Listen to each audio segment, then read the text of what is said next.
habang tayo ay tumatanda, nagkakaroon tayo ng bat wings. Ano yung bat wings? Ito yung balat na nakalaylay dito sa ilalim ng ating mga braso. Sa mga iba, normal na lang yan at tanggap na nila. Pero may mga iba din na katulad ko o di naman kaya karamihan sa mga mommies ay ayaw din nilang makita na nakalaylay ang kanilang braso. Kasi kung toned ang ating braso, nakakadagdag yan sa confidence. Kasi pwedeng-pwede kang magsuot ng mga damit na walang limitasyon. Kumbaga, kayang-kaya mong i-project ang sarili mo. At yan, nabuboost ang iyong confidence. So, ano ang mga exercises na pwede nating gawin para matone up ang nakalaylay na parte ng ating braso? So, ipapakita ko sa inyo yung mga exercises muna na talaga namang napakarami online na nagsasabi ganito, ganyan, ganyan. At para hindi tayo malito, okay, demonstrate ko muna. Itong exercise na to, hindi ito makakatulong. Itong exercise na to, hindi rin makakatulong yan. Itong exercise na to, hindi rin makakatulong. Ang mga exercise na yan ay puro lahat sa balikat. Wala dito sa braso. So, ano ang maganda nating gawin para matone up ang braso? Umpisahan natin dito. Ganyan. Ang mga muscles kasi, ang muscles dito, ito yung tinatawag na triceps. At ang function ng triceps mo ay inuunat niya ang elbow. So, dapat ang exercise na gawin mo is yan. Kaya mag-bend over ka, iganyan mo. For beginners, pwede mong gawin ito ng 30. Basta mag-bend over ka na ganyan. Tapos, iunat mo patalikod yung elbows mo. Sunod nito is i-challenge mo lalo yung triceps mo. So, iangat ang mga kamay na ganyan, i-bend palikod yung kamay, tapos taas. Yan. 30 din na ganito ang gawin mo.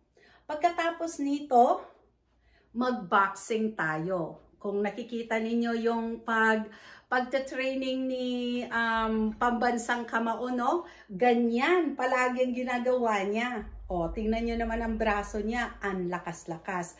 Ito ay napakaganda kasi talagang continuous yung pag-contract ng triceps. Yan. At kontrolado yan kasi hindi mo inuunat bigla-bigla, kundi ganyan lang. So, nasa maximum tension ang triceps mo kapag ginagawa mo ito. Ang posisyon ay kailangan na ang kamay ay nasa taas ng ulo or kung hindi mo pa kaya, pwede mong ganyan. Yung mas mataas siya sa shoulders parang nasa noo ang level. Ganyan. So, gaano mo katagal gawin ito? Orasan mo yung sarili mo ng 2 to 3 minutes at a time, tapos mag-relax ka. Kung ikaw ay beginner. Kung ikaw ay talaga namang nag-exercise na, pwede mong gawin ito ng 5 minutes. Yan. Kaya yung mga nag-gym o yung mga boxers talaga, ang bilis-bilis nila at mas matagal nilang ginagawa yan. Okay.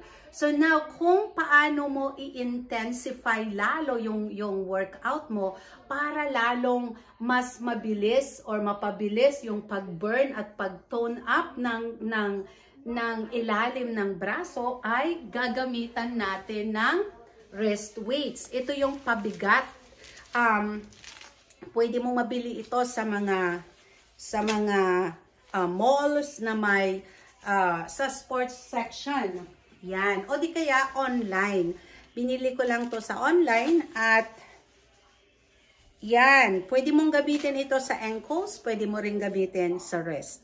So ngayon, ayan, 3 pounds ang isa nito, kaya damang-dama mo ang bigat. So, umpisahan natin, mag-bend over na ganyan, tapos ito, 30 times na ganito, everyday mong gagawin yan. O, kailangan nakatuck-in ka, diretso pa rin yung likod mo, hindi nakaganyan, but ganyan, tapos bend over, 30 times.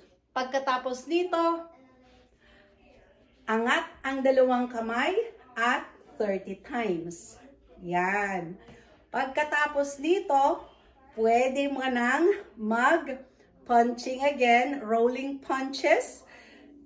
30 times na ganito, then you do your rolling punches na ganyan.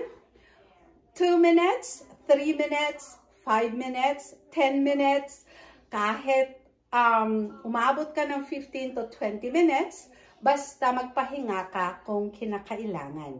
Ilang beses mong gagawin ito? Nasa sayo. Kung kaya mong gawin ito araw-araw, why not? Pero, palaging tatandaan, kailangan tuloy-tuloyin mo yan para mas mabilis na ma-tone up at mawala ang mga nakalaylay sa ilalim ng iyong braso. O ayan, pakishare na para makatulong.